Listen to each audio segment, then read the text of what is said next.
Hey, welcome back. So I recently upgraded my drum sander to a SuperMax 1632. I found one used at about half the price of a new one, and it did require a small repair, which I'll do a second video on. So about a $3 repair. This thing is running like new now. But anyway, the stand that it came on is just the regular factory open stand, and I wanted to increase the storage, and I wanted to see if I could build it into this stand. I recently acquired a bunch of free MDF, so even though I hate MDF dust, I really like the price. So this is going to be half-inch MDF, and everything is just going to be screwed together. I didn't use any glue, so that if my storage needs change, I can easily adapt this. Around the back here, you'll see that I added some magnets because I had some ratcheting wrenches that I didn't have any other place for. So all of the angles of this stand made this a lot more challenging than I was anticipating. So I first cut the bottom down to about 26.5 by 17.5, and I thought I'll just be able to put this in. Well, that didn't work out so great. So I was obviously pretty determined that I would be able to defy geometry, and I would be able to find some angle and some way to get this to go in here. But clearly I was not successful at that. So I ended up cutting this down into two pieces in order to get the lower shelf in.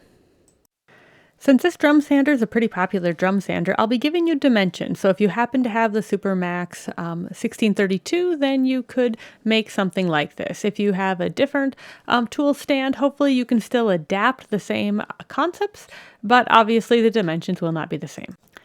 So for the two sides, I cut out two pieces at 17.5 by 17.5, and then on just one edge, I measured in 3.25 in from the side, and then on the other edge, 3.25 in from the side, and then I just straightened those out to the bottom peak, and that is what, filled up the space nicely for the two kind of A-looking sides.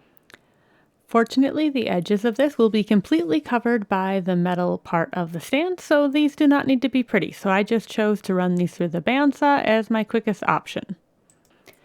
I cut the back piece at 18 by 25.5, and then it was a little bit tricky trying to get these in here. I kind of had to put them in just the right order and just the right angle. So I have one side in, and then I was able to get the back in, and then I'm able to get the other side in from the front. So I'm going to use 1-inch Kreg pocket hole screws to hold this all together. Again, I didn't want to use any glue because I might want to reconfigure this at some point. Also take note of that little teardrop camper in the background. There's going to be some really cool videos coming out on that. So I put the pieces back in the same order, and then I just secured them down with the pocket hole screws. I didn't want to make weird angled doors, so instead, to straighten out where the metal kind of curves in, I just took a wood that I cut to 2.5 inches and I painted it black, and then I'm just going to pocket hole into the sides of the MDF, and that's going to allow me to now just make rectangular doors in this angled area, and you don't notice the boards at all. Wanted the very bottom shelf to have 6 inches, so I'm just going to build up some spacers on the side, and then I'm just going to apply a piece of MDF again with just a 1-inch Kreg screw so that I can move these up and down if I need to in the future.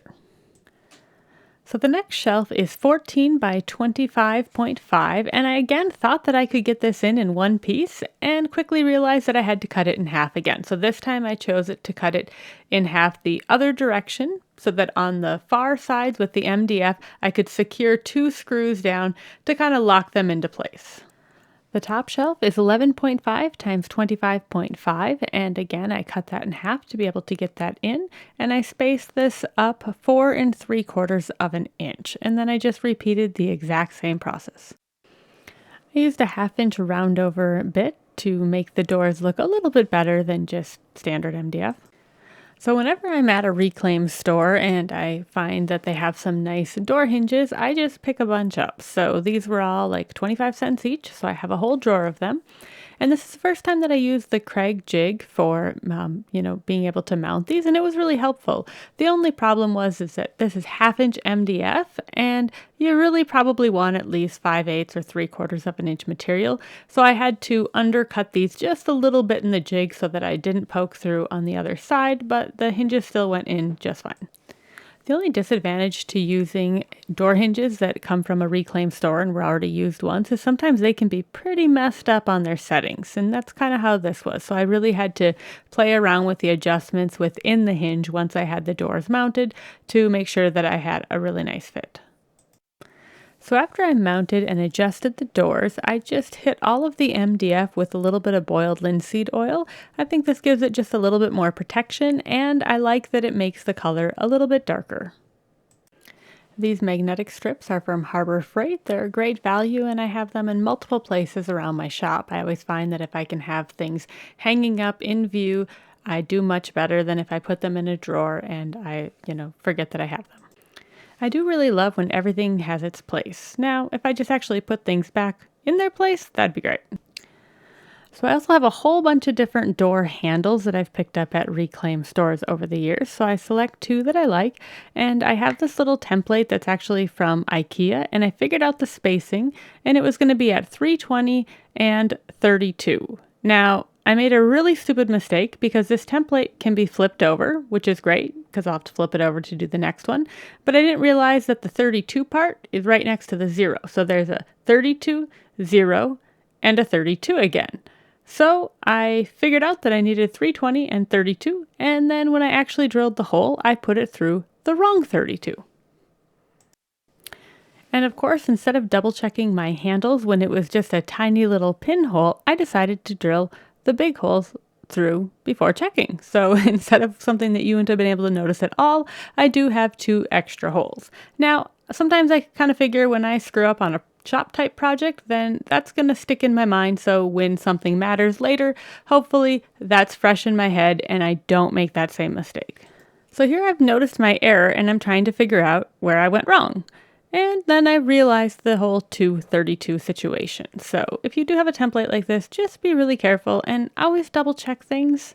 I know better. Fortunately, the way that the handles are, you really don't notice this error. So after kicking myself a little bit, I figured, I did end up with a shop cabinet that I'm pretty happy with materials that I already had, and I'm pretty excited about my new tool.